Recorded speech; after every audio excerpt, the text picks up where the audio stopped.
This is Hino's Sport, bringing you that heat and that fire. All right, I normally don't do football videos, but somebody told me to, do this video on Tom Brady and the Patriots and the hate.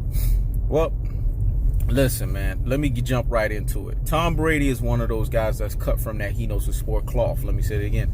Tom Brady is one of those guys that's cut from that Hino's Sport cloth. He's a true alpha, dog. It's why I gotta keep telling people about true alphas, man. True alphas understand greatness personification.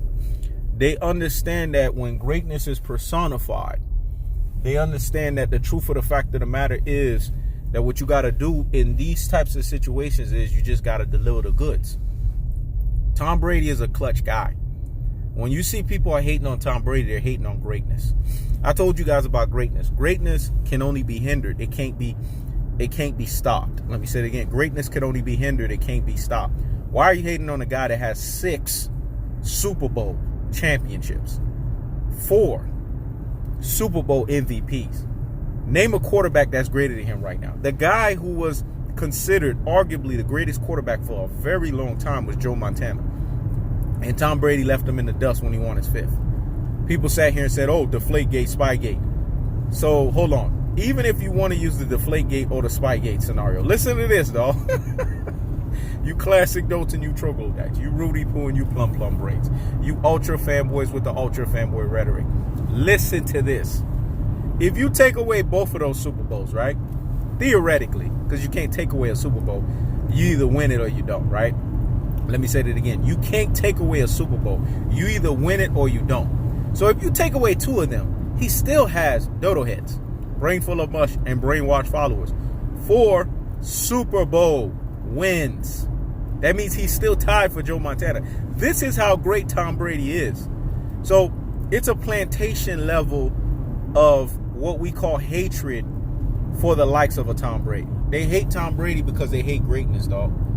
Greatness personified, like I keep telling people, is something that people need to understand is a disease. It's a cancer. You know why I say that? Because those who are betas, those who don't like to see true alphas succeed like a Tom Brady, they're only going to hate on him. Tom Brady is the definition of a true alpha on the 10 scale. Remember, I told you, there's levels to this true alpha stuff. He's a 10 scale true alpha because this guy delivers in the clutch, dog.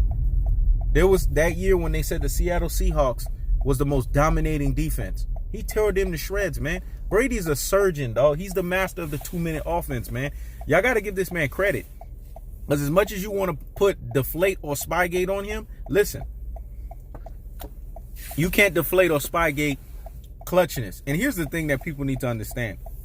All quarterbacks deflate the football to a certain degree. Tom Brady's the only one that they supposedly caught. Aaron Rodgers does this. Drew Brees does this. Peyton Manning has been known to do this. This is why I'm laughing. Because I'm sitting here and I'm listening to people get on Tom Brady because they don't like the fact that he's the most winningest quarterback. They don't like the fact that the man has a bravado. People don't like people that are confident and comfortable in their own skin. You know why they don't like that? Because of their misery and their insecurity, man. It's really that simple. When you're insecure and a miserable person, you're not going to like people that are confident next to you. Confident people, you get allergic to that. You know why? Because your insecurities and your misery doesn't make you like greatness that's personified. You can't stand it. And you know why you can't stand it? Because it's too much for you. It's really that simple, folks. So when you see Hino's Sport is breaking this thing down like science, y'all need to gobble this thing up like a turkey, man. Tom Brady is the man. I've been rocking with the Patriots since 2000. So nobody can tell me I'm a bandwagon fan. I was there when they had, Drew Bledsoe. Prior to Brady being there. I didn't even know what Brady was going to be. But something in him told me that, you know what? He's cut from a different cloth. Something in me told me that he was going to be special. I didn't know he was going to be this special. I could admit that. But something told me he was cut from a different cloth because I remember his days in Michigan, man. I saw him tearing it up. You know what I'm saying? And even though his draft pick didn't denote that he would be the quarterback that he was, you could go back and look at his college play and say, damn, dog, this guy right here is clutch.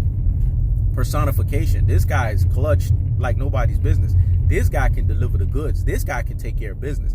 This guy's a guy that we have to look at as a force to be reckoned with on the football field. He has the height. He's not the longest throwing guy, you know what I'm saying, in football. That's not Tom Brady's niche. He's not the guy that's going to sit there and be the most mobile quarterback. That's not his niche. But he has the fastest release since Dan Marino. Dan Marino, I'm going to do a video on him. He's a true alpha on the 10 scale. The problem is he doesn't have, you know what I'm saying, Super Bowl victories or Super Bowl championships to denote that.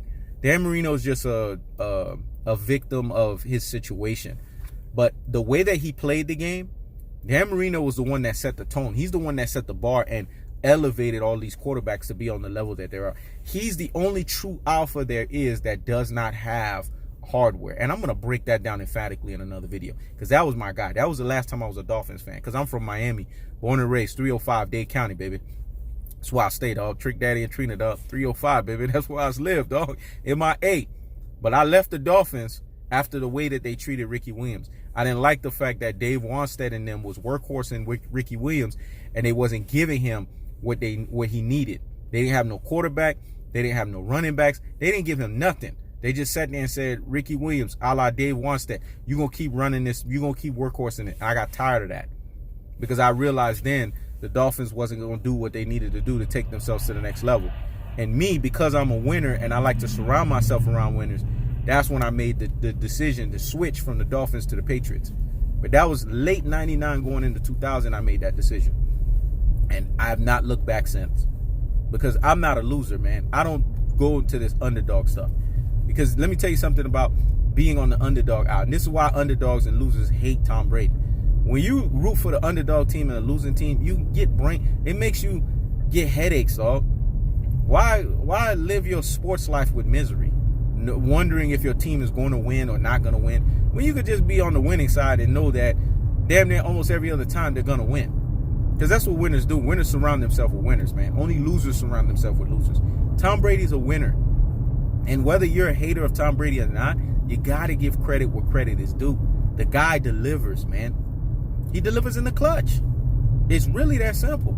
You put any team up against him, he delivers. There's only one person that I could sit here as a Brady fan and say, that man owns Tom Brady. And I have to be real, I have to be cold-hearted, and I have to be unadulterated and cutthroat with that. That's Eli Manning. Eli Manning owned Tom Brady's ass. And if I'm not real with myself and I'm not telling myself the truth about that, then I'm not being a real football fan. Eli Manning owned his ass, because Eli Manning beat him twice. He's the only guy in football that could say that I'm 2-0 against Tom Brady in the highest form of football. Damn near Eli Manning, he got my respect, but at the same time, I ain't gonna lie, I borderline am kind of sideways mad with him, because Tom Brady should have had 8 damn Super Bowls. It's because of his ass. But I got to give Eli Manning credit, because unlike Peyton Manning, Eli Manning understood how to deliver the goods and how to beat Peyton and how to beat Tom Brady. So he forever gets my credit. He's an underrated quarterback. This speaks to the volume again of Tom Brady, because you only have one guy that can say that he owns Tom Brady in the highest form of football, and that's the Super Bowl. Something that his brother, who is what I call the LeBron James of football, who's really just all MVPs and really nothing when it comes to Super Bowls, because that's what Peyton Manning is, the LeBron James of football. But when you sit there and you look at the totality of what Tom Brady brings to the table, I mean, the guy is stellar personification. His work ethic is off the charts. This man keeps himself in top shape. This man does everything from a diet standpoint, nutrition standpoint, to keep himself focused. And he's talking about, this is how you could tell he's on that maniacal, what I say, you know what I'm saying, 10 bar true alpha status, dog. This man is doing everything that he could possibly do to continue to be great. He wants to play for 5 more years. This speaks to the level of this man's dominance, and it speaks to the level of this man's greatness. And you just got to salute, dog. You got to give credit where credit is due, man. And if people are being real with themselves and stop hating and trolling, Tom Brady is a guy that you have to respect, man. You got to respect what he's brought to the table of football, because this guy's delivered the goods, man. This guy has dominated like nobody's business, man. I mean, the guy is unreal with his greatness, man. His greatness is personified on so many scales. And Bill Belichick, you got to give Bill Belichick credit, because guess what? Football is a team sport. It's actually a more team sport than any other sport there is. But Tom Brady doesn't deviate from the game plan. He reminds me of Earl Spence in football. He follows the game plan to the T. He just adds sprinkles of clutchness thereof behind it.